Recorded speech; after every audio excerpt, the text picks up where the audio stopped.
Welcome to Controversial Calls. I'm your host, Carter Gooley. Today's controversial calls are whether Kodai Senga should be the Mets ace next year and who has the power to win the World Series, the Rangers or the Diamondbacks. To help us make the calls, Zach Soden and Dan Layton join us. So, should Kodai Senga be the Mets ace next year? Zach, let's start with you. Well, I'm going to start with a nice, short, easy answer, and the answer is no. You know, he had a great rookie campaign. But in a recent interview at the end of the season, he stated that he hopes he does not have to be the ace next season and hopes the team will sign free agents that can be in front of him. And that's just not something you want a guy to be your ace saying to the media. Well, that's where I disagree with you, Zach. I mean, he may feel that he might not want to be an ace, but the numbers don't lie.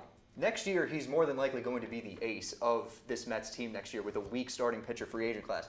You want a 32-year-old Aaron Nola to be your starting pitcher next year? Probably not. You want other guys like Clayton or Julio Urias, although he is suspended, he is more than capable of being an ace? Probably not.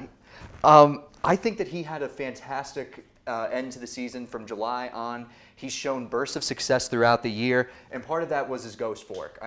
Highest whiff rate out of any pitch in Major League Baseball, and according to StatCast, he was the second most effective pitcher in the National League behind the likely Cy Young winner in Blake Snell. So Kodai Senga has a perfect opportunity here to become the ace. Now that Scherzer and Verlander were traded last year, I feel like he's been given the keys to be the ace of this rotation. Well, I'm glad you brought up his forkball because he throws it in the dirt a lot, ends up in a lot of walks, something he had trouble with all season. Well, he lowered his walk rate. Okay, that's all we have for now. Okay, next topic is going to be who's going to win the World Series, the Rangers or the Diamondbacks. Dan, let's start with you. I have the Texas Rangers winning the World Series this year. They have the lineup. Adolis Garcia is the best hitter on the planet. They have depth on the lineup. Nathaniel Lau, Silver Slugger first baseman. Jonah Heim was an all-star starting catcher. And rookie sensation at third base, Josh Young, rolling out the 6, 7, and 8 spots in the lineup those last 2 games in Houston. Second of all, they have the starting pitching, although they've had their issues. They have a very reliant top 2 in Nathan Eovaldi and Jordan Montgomery. They'll be getting the start. It's in Game 1 and Game 2.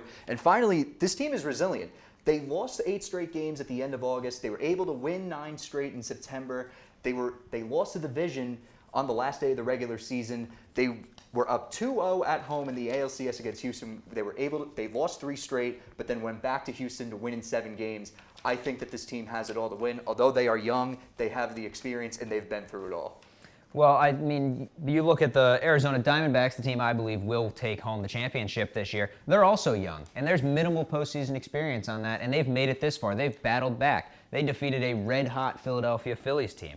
They have the likely Rookie of the Year in Corbin Carroll. And in head-to-head matchups against the Texas Rangers, they went 3-1 this season. They've beaten this team. I see the regular season series, and they only faced each other once. So that small sample size in a best-of-7 series, I don't know. I think that the Rangers are fully capable with that, with the bats and the pitching. I think that they are just a different class than the Diamondbacks. Well, I think starting pitching is a strength of the Texas Rangers, but the Texas Rangers bullpen has been horrific this season. They had more blown saves than converted saves going into September. And postseasons are won with bullpens. Okay, that's all the time we have. This has been Controversial Calls. I'm your host, Carter Gooley, and we were joined by Zach Soden and Dan Layton. We'll see you tomorrow night.